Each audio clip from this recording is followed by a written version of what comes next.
जी हाँ दोस्तों, मिजोरम की वोटिंग अब खत्म हो चुकी है और इसे लेकर एक बड़ा ही चौंका देने वाला आंकड़ा सामने आया है, जिसने नेताओं समेत जनता का भी ध्यान अपनी ओर आकर्षित किया है। जैसा कि आपको पता है कि मिजोरम की वोटिंग अब खत्म हो चुकी है और यह मतदान जो 77.04% हुआ है और यह 40 सीटों पर हुआ है। लेकिन ऐसे में देखना यह है कि मिजोरम में किसका पलड़ा भारी है और कौन मिजोरम में अपनी सरकार बनाने को आगे है। आज की इस वीडियो रिपोर्ट में हम आपको महत्वपूर्ण विश्लेषण बताएंगे और जिस प्रकार से यहाँ पर चुनावी मैदान में बड़े बड़े दिग्गज नेता आ रहे हैं, उस हिसाब से अगर बात की जाए तो MNF Mizoram national front, ZPM Zoram people's movement, इसके अलावा कांग्रेस और भाजपा है। हालांकि भाजपा के अलावा इन तीनों में यहाँ त्रिकोणीय टक्कर देखने को मिल सकती है, लेकिन अब देखना यह है कि इनमें जीत किसके पाले में जा सकती है, क्योंकि यहाँ पर जीत ही यह डिसाइड करेगी कि मिजोरम की सत्ता किसके पास जाएगी और कौन यहाँ पर शासन करेगा। और अब आपको बता दें कि इसे लेकर एक बड़ा ही चौंका देने वाला आंकड़ा सामने आया है।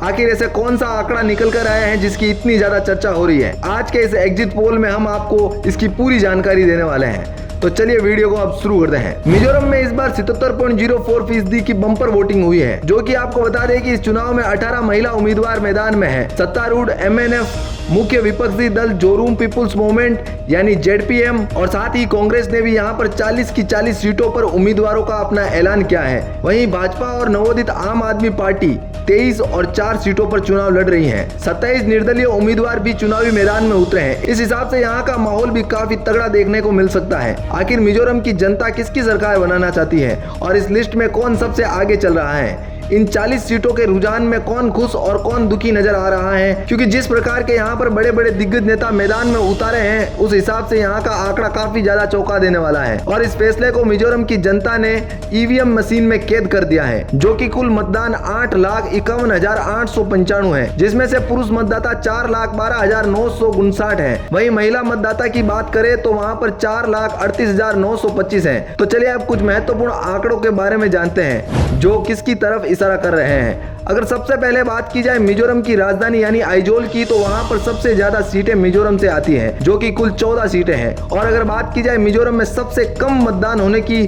तो वो भी यहीं से हुआ है, क्योंकि यहाँ पर 73.12% ही मतदान देखने को मिला है। वहीं 2018 की बात की जाए तो इनमें से 14 सीटों में से 8 पर मिजो नेशनल फ्रंट ने जीत हासिल की थी और कांग्रेस पार्टी बिना किसी सीट यानी 0 सीट पर ही रही और ZPM ने 6 सीटों पर जीत हासिल की थी। वही बात की जाए भारतीय जनता पार्टी और अन्य की, तो उनका भी यहाँ पर खाता नहीं खुल पाया। वहीं इस हिसाब से अगर देखा जाए तो MNF को यहाँ पर 3 सीटों का नुकसान हो सकता है और 4 सीटों का कांग्रेस को सीधा सा फायदा हो सकता है। कहीं ना कहीं गठबंधन की सरकार का अनुमान लगाया जा सकता है, लेकिन अभी तक यह पूरा आंकड़ा सामने नहीं आया है, क्योंकि अभी तो बहुत सी सीटें बाकी हैं। लेकिन इस हिसाब से अगर देखा जाए तो ऐसा लग रहा है कि जनता इस बार परिवर्तन चाहती है, जो कि MNF के लिए काफी बड़ा नुकसानदायक हो सकता है। वहीं दूसरी तरफ सियाहा जिले को देखें तो यहाँ पर 76.41% का मतदान हुआ है और यहाँ से कुल 2 सीटें आती हैं। इनमें से भी एक MNF को और 2 कांग्रेस के पास जाती हुई नजर आ रही है। हालांकि 2018 में यहाँ पर दोनों सीटों पर MNF ने जीत हासिल की थी। वहीं बात की जाए शेरचिप की, तो यहाँ से 3 विधानसभा सीटें हैं और यहाँ पर सबसे ज्यादा मतदान देखने को मिला है,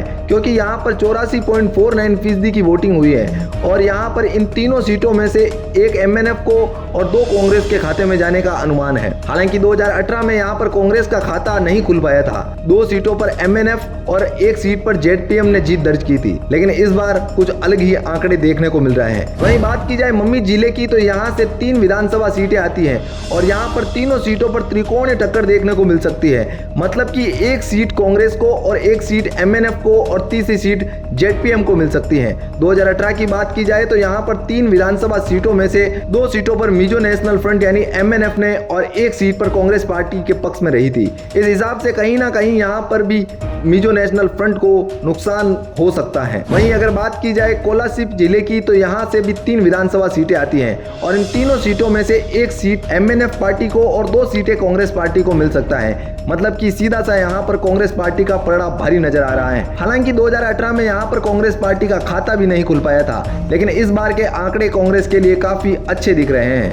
वहीं बात की जाए चंफाई जिले की, तो 5 विधानसभा सीटें वहां से आती है, जिसमें से 2 सीटें MNF पार्टी को और 2 सीटें कांग्रेस पार्टी के हाथ में जाती हुई दिख रही है और इसी के साथ 1 सीट ZPM के पास जा सकती है। यानी कि यहाँ पर भी तीनों के बीच एक कांटे की टक्कर देखने को मिल सकती है। हालांकि 2018 में यहाँ पर MNF पार्टी ने 5 सीटों पर तगड़ी जीत की थी, लेकिन इस बार का आंकड़ा इनके लिए काफी ज्यादा चौंका देने वाला है। अब बात की जाए लुंगलेई जिले की तो यहाँ से 7 विधानसभा सीटें आती है। तो इस बार यहाँ पर 7 सीटों में से 1 सीट MNF पार्टी को और करीब 5 सीटें कांग्रेस के खाते में जाती हुई दिख रही है। और वहीं बात की जाए 1 सीट की तो वो भी ZPM के खाते में जा सकती है। लेकिन इस बार सीधा सा एक बड़ा झटका MNF पार्टी को मिल सकता है, क्योंकि यहाँ पर सीधा सा 6 सीटों का नुकसान होता हुआ दिख रहा है, क्योंकि कांग्रेस का पलड़ा यहाँ भी भारी नजर आ रहा है। वहीं बात की जाए लोंग तलाई जिले की तो यहाँ से 3 विधानसभा सीटें आती हैं, जिसमें से 1 सीट MNF पार्टी को और 2 सीटें कांग्रेस के पक्ष में जाने की उम्मीद जताई जा रही है। वहीं बात करें 2018 की तो यहाँ पर 1 सीट उस समय कांग्रेस को और 1 सीट MNF पार्टी को मिली थी और 1 सीट बीजेपी के भी पक्ष में रही थी। मतलब कि यहाँ पर तीनों का एक त्रिकोणीय टक्कर मुकाबला हो सकता है। इस तरह से अगर पूरा आंकड़ा देखा जाए तो वह काफी ज्यादा चौंका देने वाला है। लेकिन अब देखना यह है कि मिजोरम की पूरी 40 सीटों पर बहुमत किसको मिल रहा है, क्योंकि अगर जिस पार्टी में भी 40 में से 20 से ज्यादा सीटें जाती है तो वो बहुमत की तरफ इशारा करती है और कहीं ना कहीं उस पार्टी की जीत हो भी सकती है। लेकिन अगर गठबंधन की सरकार बनाकर उसमें इजाफा कर दिया जाए तो वो आंकड़ा भी धरा का धरा रह सकता है। तो अब चलिए 2018 की यहाँ पर आंकड़ों की बात करते हैं, जो कि काफी ज्यादा चौंका देने वाले थे। उस समय मिजो नेशनल फ्रंट ने यहाँ पर एक दमदार जीत हासिल की थी, लेकिन बाद में उनके साथ एक भारतीय जनता पार्टी की सीट भी गठबंधन के तौर पर जुड़ गई थी। उस समय MNF पार्टी को 26 सीटें मिली थी, वहीं ZPM को 8 सीटें मिली थी। और बात करें कांग्रेस की तो कांग्रेस को केवल 5 सीटें ही मिल पाई और बीजेपी को केवल 1 सीट पर ही सीमित रहना पड़ गया। लेकिन अगर इस बार के मिजोरम की बात की जाए तो कांग्रेस पार्टी यहाँ पर 15 से 17 सीटें, MNF पार्टी भी 15 से 17 सीटें और ZPM करीब 5 से 8 सीटें जीतने का अनुमान लगाया जा रहा है। और अगर बात की जाए बीजेपी की तो बीजेपी को केवल 1 से 3 सीटें जाने का अनुमान है। मतलब कि सीधे तौर पर अगर देखा जाए तो MNF और कांग्रेस पार्टी के बीच में, दोनों के बीच एक कड़ी कांटे की टक्कर देखने को मिल सकती है। और अगर यही आंकड़ा सामने आया तो जरूर यहाँ पर एक गठबंधन की सरकार बनने को तैयार हो सकती है। हालांकि पिछली बार तो बहुमत सरकार केवल एक के पास ही गई थी, लेकिन इस बार कुछ मामला अलग हो सकता है। वैसे अगर आप मिजोरम के हो तो आप वहां पर किसकी सरकार बनते हुए देखना चाहते हो? क्या आप कांग्रेस की तरफ जाना चाहते हो या फिर MNF की तरफ? अपनी राय हमें कमेंट में जरूर बताएं और वीडियो पसंद आई हो तो इसे लाइक करना ना भूलें।